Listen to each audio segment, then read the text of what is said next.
बिस्मिल्लाहिर्रहमानिर्रहीम। आज जो टॉपिक है आप लोगों का वो है Faraday law of electromagnetic induction. कल आप लोगों ने इलेक्ट्रोमैग्नेटिक इंडक्शन के बारे में पढ़ा था कि इलेक्ट्रोमैग्नेटिक इंडक्शन क्या होता है। इलेक्ट्रोमैग्नेटिक इंडक्शन में हमने ये पढ़ा था कि अगर हम मैग्नेट को मूव करेंगे तो आप लोग के पास कॉइल में ईएमएफ इंड्यूस होगा और गैल्वेनोमीटर हमें रीडिंग शो करेगा। तो फिर उसके बारे में फैराडे ने मैंने आप लोगों को स्टार्ट में ही बताया था कि माइकल फैराडे और जॉन हेनरी एक ऐसे साइंटिस्ट थे जिन लोगों ने ये प्रूव किया था कि अगर करंट मैग्नेटिक फील्ड प्रोड्यूस कर सकता है तो मैग्नेटिक फील्ड भी करंट प्रोड्यूस कर सकता है। तो इसी तरह माइकल फैराडे ने इसको एक्सप्लेन किया था। अब फैराडे लॉ में यही स्टेटमेंट, यही सब कुछ है जिस तरह इलेक्ट्रोमैग्नेटिक इंडक्शन में कल हमने पढ़ा था। फैराडे ने ऑब्जर्व किया था, यानी फैराडे की ऑब्जर्वेशन क्या थी। आप लोग हेडिंग दे सकते हैं फैराडे ऑब्जर्वेशन। आप लोग यहाँ पे हेडिंग दे सकते हैं Faraday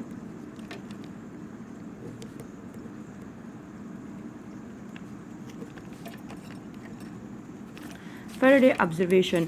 Faraday observed that current flow in the coil. Faraday observed that current flow in the coil only when there is relative motion between the coil and the magnet. कि आप लोग के पास फॉर एग्जांपल ये एक coil है और इस coil के इर्द गिर्द एक वायर वाइंड हुआ है और वो गैल्वेनोमीटर के साथ अटैच है। तो अगर ये मैग्नेट मोशन करेगा, डायरेक्शन ऑफ मूवमेंट होगी, कभी टुवर्ड्स जाएगा कभी अवे जाएगा, तो तब आप लोग के पास कॉइल में करंट इंड्यूस्ड होगा। पहले ईएमएफ इंड्यूस हो जाएगा, यानी मतलब ये कि मैग्नेटिक फील्ड की चेंजेस की वजह से आप लोग इस तरह लिख सकते हैं कि अगर मैग्नेटिक फील्ड चेंज होगा, मैग्नेटिक फ्लक्स चेंज होगा। मैग्नेटिक फील्ड भी बोल सकते हैं, फ्लक्स भी बोल सकते हैं। यानी फ्लक्स का क्या मायने है? फ्लो, यानी मैग्नेटिक फील्ड लाइंस की फ्लो। तो अगर मैग्नेटिक फील्ड लाइंस चेंज होंगे तो आप लोग के पास क्या चीज़ प्रोड्यूस होगी? इंड्यूस ईएमएफ प्रोड्यूस होगा। देन उसकी इंड्यूस ईएमएफ होने की वजह से, पैदा होने की वजह से आप लोग के पास इंड्यूस्ड करंट प्रोड्यूस हो जाएगा। सही है। तो यहाँ पे ईएमएफ प्रोड्यूस हो जाएगा और ईएमएफ की प्रोडक्शन की वजह से आप लोग के पास करंट फ्लो स्टार्ट कर देगा कॉइल में। फिर आप लोग के पास से जब करंट प्रोड्यूस होता है तो वो किन चीज़ों पे फैक्टर्स अफेक्टिंग है, मतलब किस चीज़ की वजह से वो करंट ज़्यादा हो सकता है, कम हो सकता है। तो आप लोग दूसरा हेडिंग इस तरह दे सकते हो कि factor leading to increase current in the coil. आप लोग के बुक में ये बहुत से शॉर्ट टॉपिक दिया हुआ है तो इस वजह से मैंने हेडिंग्स में किया हुआ है। आप लोग भी इस तरह हेडिंग दे दें, पहले Faraday observation, then Faraday leading to increase current in the coil. कौन से फैक्टर्स है जिसकी वजह से करंट इंक्रीज होगा? फर्स्ट वन है by using a strong magnet. अगर मैग्नेट स्ट्रॉन्ग होगा तो इसकी मैग्नेटिक फील्ड लाइंस भी स्ट्रॉन्ग होंगे। तो जब मैग्नेटिक फील्ड लाइंस स्ट्रॉन्ग होंगे तो अगर हम उसको चेंज करेंगे तो आप लोग के पास ज़्यादा करंट प्रोड्यूस होगा। सेकेंड वन है आप लोग के पास increasing the motion of the magnet. अगर हम फॉर एग्जांपल ये एक मैग्नेट है, कल भी मैंने आप लोगों को बताया था, अगर मैं इसको ज़्यादा मोशन दूंगी तो आप लोग के पास increasing the motion of the magnet की वजह से आप लोग के पास क्या चीज़ ज़्यादा होगी? करंट जो होगा वो इंक्रीज होगा। देन दूसरी चीज़ ये कि अगर increasing the area or the number of turns, अगर मैं इस कॉइल में नंबर ऑफ टर्न्स को ज़्यादा लूँगी तो फिर आप लोग के पास उसमें करंट ज़्यादा प्रोड्यूस होगा। ये आप लोगों ने सोलेनॉइड में पढ़ा होगा। सही है। तो ये तीन चीज़ें ऐसी है जिसकी वजह से करंट जो है वो इंक्रीज होगा। अच्छा, फिर हमारे पास केसेस आ जाते हैं जिस तरह हमने इलेक्ट्रोमैग्नेटिक इंडक्शन में केसेस पढ़े हैं, इसी तरह यहाँ पे भी है व्हेन द मैग्नेट स्टेशनरी। अच्छा, इसमें है केस नंबर 1। केस नंबर 1 में ये है कि अगर हम मैग्नेट को स्टेशनरी ले लें, अगर मतलब ये कि मैं मैग्नेट को चेंज नहीं कर रही, मोशन नहीं दे रही। फॉर एग्जांपल ये मैग्नेट है, मैंने इसको स्टेशनरी किया है, तो जब मैंने मैग्नेट को स्टेशनरी किया है तो इसकी मैग्नेटिक फ्लक्स जो है वो चेंज नहीं हो रहे। मैग्नेटिक फ्लक्स मतलब ये कि मैग्नेटिक फील्ड लाइंस चेंज नहीं हो रहे। तो जब वो चेंज नहीं हो रहे, कांस्टेंट है, तो आप लोग के पास गैल्वेनोमीटर डिफ्लेक्शन शो नहीं करेगा। क्योंकि जब मैग्नेटिक फील्ड लाइंस चेंज नहीं हो रहे तो किस तरह गैल्वेनोमीटर रीडिंग शो करेगा? क्योंकि गैल्वेनोमीटर तो हमें ईएमएफ की रीडिंग देता है। तो जब मैग्नेटिक फील्ड लाइंस चेंज नहीं हो रहे, स्टेशनरी है, तो आप लोग के पास गैल्वेनोमीटर डिफ्लेक्शन शो नहीं करेगा। तो केस नंबर 1 में यही है। केस नंबर 2 में when the magnet is moving. अब यही मैग्नेट को मैं मूविंग दे दूँ, फॉर एग्जांपल अब ये मूविंग कर रहा है, तो जब ये मूविंग कर रहा है, कभी टुवर्ड जा रहा है, कभी अवे जाएगा तो आप लोग के पास यहाँ पे magnetic field line, magnetic flux change हो रहा है। तो जब मैग्नेटिक फ्लक्स चेंज हो रहा है तो आप लोग के पास ईएमएफ इंड्यूस हो जाएगा। ईएमएफ इंड्यूस हो के आप लोग के पास वो ईएमएफ जो है वो करंट को कॉज कर लेगा कि वो फ्लो करना स्टार्ट कर ले। When the magnet is moving the magnetic flux changes and EMF is induced. Magnetic flux change हो जाएगा और ईएमएफ पैदा हो जाएगा in the coil, then EMF causes current to flow through it. तो फिर आप लोग के पास करंट फ्लो स्टार्ट कर लेगा। पहले ईएमएफ वोल्टेज प्रोड्यूस होगा तो तब करंट फ्लो स्टार्ट करते हैं। जिस तरह आप लोग के घरों में बिजली आती है, वोल्टेज मिलता है हमें, तो उस वोल्टेज की वजह से हम करंट फ्लो करता है, लाइट जलते हैं, डिफरेंट काम हम करते हैं करंट के ज़रिए, तो वोल्टेज मिलता है, तो उस वोल्टेज की वजह से करंट होता है ना। तो यहाँ पे भी हमारे पास पहले वोल्टेज इंड्यूस हो जाएगा, ईएमएफ इंड्यूस हो जाएगा, उसके बाद आप लोग के पास कॉइल में जो है वो करंट फ्लो करना स्टार्ट कर देगा। अब ये गैल्वेनोमीटर है तो ये राइट साइड के इसकी जो पॉइंटर है वो राइट साइड की तरफ मूव कर रहा है। तो मतलब ये कि मैग्नेट जो है वो टूवर्ड्स मूव कर रहा है। ये कल हमने इलेक्ट्रोमैग्नेटिक इंडक्शन में पढ़ा था। अगर ये इस डायरेक्शन में होता लेफ़्ट साइड के तो फिर मतलब ये कि ये अवे मूव कर रहा था। तो आप लोग ये बातें जहन में रखें, सही है। तो फिर दूसरा है आप लोग के पास, अच्छा दूसरा आप लोग के पास है मैथमेटिकली, कि मैथमेटिकली इसको किस तरह एक्सप्लेन करना है। मैंने यहाँ पे आप लोग को बता दिया कि अगर मैं मैग्नेटिक फ्लक्स को चेंज करूँगी तो मेरे पास इंड्यूस ईएमएफ प्रोड्यूस होगा।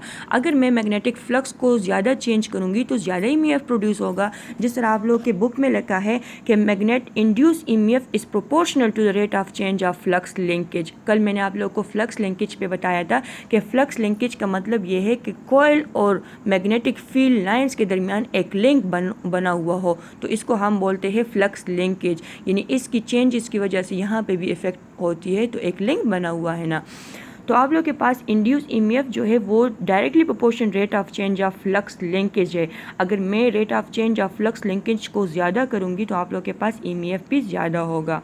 तो मैथमेटिकली हम इस तरह लिख सकते हैं कि EMF is directly proportion to number of turns and the rate of change of flux, directly proportional to the number of turns and rate of change of flux. This is the flux, this is the time. तो rate of change, जहाँ पे भी rate of change आ जाए मतलब ये कि ये time के साथ चेंज, रेट का मतलब टाइम। तो फिर प्रोपोर्शनलिटी साइन को हटाने के लिए हम के लिख लेंगे। दिस इज द ईएमएफ के and number of turns, this is the flux number of turns and this is the proportionality. तो k इज इक्वल टू 1 ले ले तो आप लोगों के पास EMF is equal to n आ जाएगा आप लोगों के पास del phi divided by del t. मतलब ये कि rate of change in flux, this show rate of change, क्या शो करता है, rate of change. For example अगर फ्लक्स मेरे पास, फॉर एग्जांपल इनिशियली फ्लक्स मेरे पास 1 था, जब मैंने मूविंग स्टार्ट कर लिया, मोशन दे दिया, इसको चेंज किया, तो इसकी चेंजिंग की वजह से चेंज किया तो ये हो गया पाई 2। तो इस तरह इसकी चेंज को हम किस तरह लिख सकते हैं, del phi is equal to phi 2 minus phi 1। जिस तरह आप लोग लिखते थे फाइनल माइनस इनिशियल या इनिशियल माइनस फाइनल, तो इसी तरह यहाँ पे भी आप लोगों के पास इसकी चेंज, इन दोनों की चेंज हम इस तरह लिखते हैं डेल पाई। इसी तरह टाइम, पहले हमारे पास t1 देन t2, तो उसकी चेंज को हम किस तरह लिखेंगे, del t is equal to t1 minus t2 या t2 माइनस t1। तो ये आप लोग के पास फाइनल इक्वेशन आ जाएगा। फिर आप लोग के पास है कि factor affecting the magnitude of the EMF, कि कौन से फैक्टर है जो ईएमएफ की मैग्नीट्यूड को अफेक्ट करेंगे। तो चेंज इन मैग्नेटिक फ्लक्स एक फैक्टर, आप लोग इस इक्वेशन में देख ले 3 चीज़ें हैं, एक है नंबर ऑफ टर्न्स, दूसरा है मैग्नेटिक फ्लक्स, तीसरा है टाइम। तो यहाँ पे भी चेंज इन मैग्नेटिक फ्लक्स, यानी अगर मैं मैग्नेटिक फ्लक्स में जितना ज़्यादा चेंज करूँगी, जितना ज़्यादा flow of magnetic field lines change होंगे, तो उतना ही ज़्यादा आप लोगों के पास ईएमएफ प्रोड्यूस्ड होगा, इंड्यूस्ड होगा। Time in which the flux changing, अगर मैं टाइम पे भी डिपेंडेंट है, मतलब ये कि बस total rate of change of magnetic flux पे डिपेंडेंट है।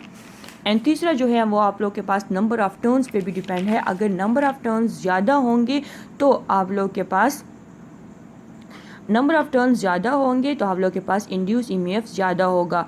अगर फ्लक्स मैग्नेटिक फील्ड लाइंस को आप लोग ज़्यादा चेंज दोगे, ज़्यादा फ्लो दोगे, तो फिर आप लोग के पास ज़्यादा फ्लो मतलब ये कि फ्लो ऑफ फील्ड लाइंस को ज़्यादा चेंज करोगे तो आप लोग के पास EMF ज़्यादा प्रोड्यूस्ड होगा।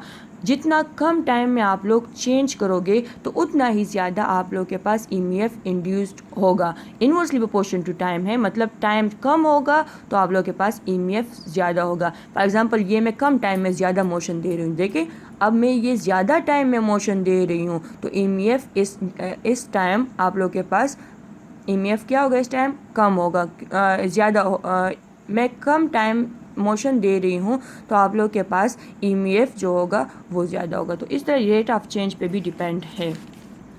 फिर यहाँ पे आप लोग के पास ये नेगेटिव साइन जो आप लोग की बुक में है ये डायरेक्शन को शो कर रहा है, और फैराडे लॉ ने सिंपल आप लोग को इक्वेशन दिया हुआ था कि rate of change of magnetic flux called EMF, तो ये इक्वेशन दिया हुआ था। फिर लेंज लॉ ने इसकी डायरेक्शन को एक्सप्लेन किया था कि इसकी डायरेक्शन नेगेटिव होगा या पॉजिटिव होगा, तो वो लेंज लॉ ने एक्सप्लेन किया था, वो हम लेंज लॉ में पढ़ेंगे, सही है। अच्छा, फिर आप लोग की बुक में लास्ट दो चीज़ें हैं कि a changing magnetic field induces an electromotive force. ये this is not the magnetic force. A changing magnetic field induces an electromotive force in a conductor. आप लोग इस तरह लिख सकते हो, this is the electromotive force, और चेंजिंग मैग्नेटिक फील्ड मतलब ये कि change in magnetic field lines flux, magnetic flux divided by this. तो a change in magnetic field lines या change in magnetic flux produce EMF। दूसरा statement, the electromagnetic force is proportional to rate of change of the field, कि electromagnetic force जो है is proportional to rate of change of the field, ये वाला। तो Faraday ने दो laws को एक्सप्लेन किया था। फिर ये नेगेटिव साइन, ये इंशाल्लाह फिर हम लेंज लॉ में पढ़ेंगे। फिर इसकी एप्लीकेशन आ जाते हैं। एप्लीकेशंस, इसके दो एप्लीकेशंस हैं। फैराडे ने लॉ एप्लीकेशन सिस्मोमीटर। सिस्मोमीटर एक ऐसा डिवाइस है जिसके ज़रिए हम अर्थक्वेक की मेजरमेंट करते हैं, यानी मतलब अगर ज़लज़ला आ जाए तो हमें थ्रू इंस्ट्रूमेंट, जो इंस्ट्रूमेंट होता है वो सिस्मोमीटर एक ऐसा डिवाइस है जिसके ज़रिए हम अर्थक्वेक को मेजर कर सकते हैं। जिस चीज़ के साथ भी मीटर आ जाए तो इसका मतलब होता है measurement. For example galvanometer voltage measurement, ammeter current measurement, volt meter आप लोग के पास। इसी तरह डिफरेंट डिवाइसेस है जिसमें मीटर आ जाए तो आप लोग के पास वो क्या होता है, मेजरमेंट करते हैं उसके ज़रिए। अच्छा, तो seismometer is used for measurement of earthquake, यानी अर्थक्वेक जो आते हैं तो उसके सिस्मोमीटर के ज़रिए हम मेजरमेंट करते हैं। दो तरह के सिस्मोमीटर है।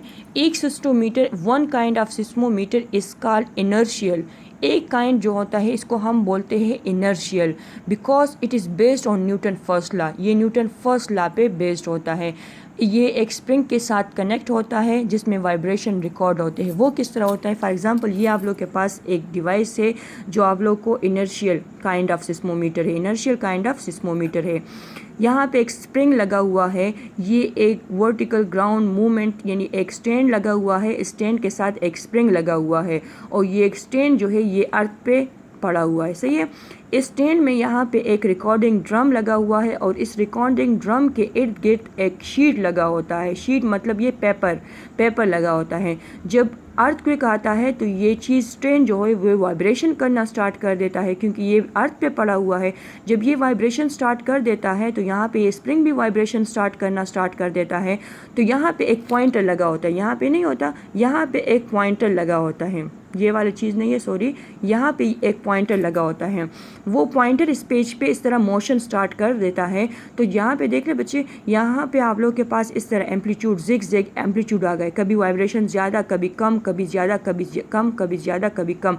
तो एक एम्पलीट्यूड के शक्ल में फिर हम इसके ज़रिए अर्थक्वेक की मेजरमेंट करते हैं। फॉर एग्जांपल ये अगर यहाँ पे आ गया तो हम रिकॉर्ड, फॉर एग्जांपल यहाँ पे एक डिजिट होता है 5, तो ये 5 इसका मतलब है कि इसने 5 एम्पलीट्यूड का आप लोग के पास अर्थक्वेक की मेजरमेंट हो जाती है। तो यहाँ पे रिकॉर्डिंग पिन लगा होता है, this is the recording drum. Recording drum के इर्द गिर्द पेपर लगा होता है, तो जब वाइब्रेशन स्टार्ट कर देते थे तो रिकॉर्डिंग पिन इस तरह एम्पलीट्यूड बना देता है, दिस इज द एम्पलीट्यूड। तो इसके ज़रिए हम अर्थक्वेक को मेजरमेंट कर सकते हैं। दूसरा जो है, जो अब हमने पढ़ा है, इलेक्ट्रोमैग्नेटिक टाइप सिस्मोमीटर।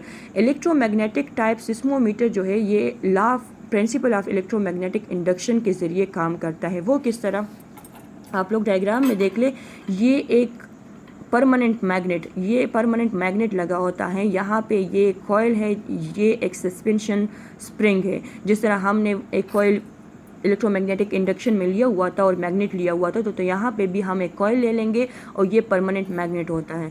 बच्चे जब ज़लज़ला होता है तो यहाँ पे ये परमानेंट मैग्नेट जो है ये मोशन स्टार्ट कर देता है, यहाँ पे ये कॉइल मोशन स्टार्ट कर देता है। तो जब ये कॉइल मोशन स्टार्ट कर देता है तो आप लोगों ने पढ़ा है, जब मैग्नेटिक फील्ड लाइन्स चेंज होते हैं, मोशन हो जाता है, मैग्नेटिक फील्ड लाइन्स, मैग्नेट यहाँ पे है, तो जब मैग्नेटिक फील्ड लाइन्स चेंज हो जाते हैं तो यहाँ पे इंड्यूस ईएमएफ प्रोड्यूस हो जाता है।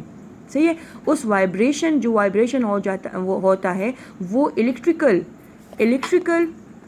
वोल्टेज में कन्वर्ट हो जाता है, यानी मैग्नेटिक फील्ड लाइंस चेंज हो जाते हैं, उसकी चेंजिंग की वजह से इंड्यूस ईएमएफ प्रोड्यूस हो जाता है। और इंड्यूस ईएमएफ मतलब ये कि उससे हमें पता चलता है कि कितना आप लोग के पास अर्थक्वेक आया है। तो यहाँ पे आप लोग देख ले कि ए ट्रांसफर रिसीव्ड वाइब्रेशन एनर्जी, यहाँ पे जो वाइब्रेशन एनर्जी थी तो वो किस चीज़ में कन्वर्ट हो गई, एन इलेक्ट्रिकल वोल्टेज ईएमएफ में कन्वर्ट हुई। The relative motion between a magnet and a coil, one of which is attached to the inertial mass and one is attached to the frame. ये आप लोग फिर और देख ले, अगर कहीं पे भी मसला हो तो आप लोग मुझसे पूछ सकते हैं। तो Faraday law application in seismometer में आप लोग के पास दो काइंड है, एक काइंड इनर्शियल, दूसरा काइंड आप लोग के पास electromagnetic type seismometer. Inertial first law पे बेस्ड है और दूसरा जो इलेक्ट्रोमैग्नेटिक टाइप सिस्मोमीटर है वो इलेक्ट्रोमैग्नेटिक इंडक्शन पे बेस्ड है। तो ये आप लोग का टॉपिक है फैराडे लॉ ऑफ इंडक्शन। इंशाल्लाह इसके बाद मैं आप लोग को लेंस लॉ करवाऊंगी। जहाँ पे भी मसला हो तो आप लोग यूट्यूब पे भी कमेंट में भी पूछ सकते हैं, कमेंट में पूछे तो ज़्यादा बेहतर होगा, और या फिर आप लोग ग्रुप में भी पूछ सकते हैं। सही है। Thank you.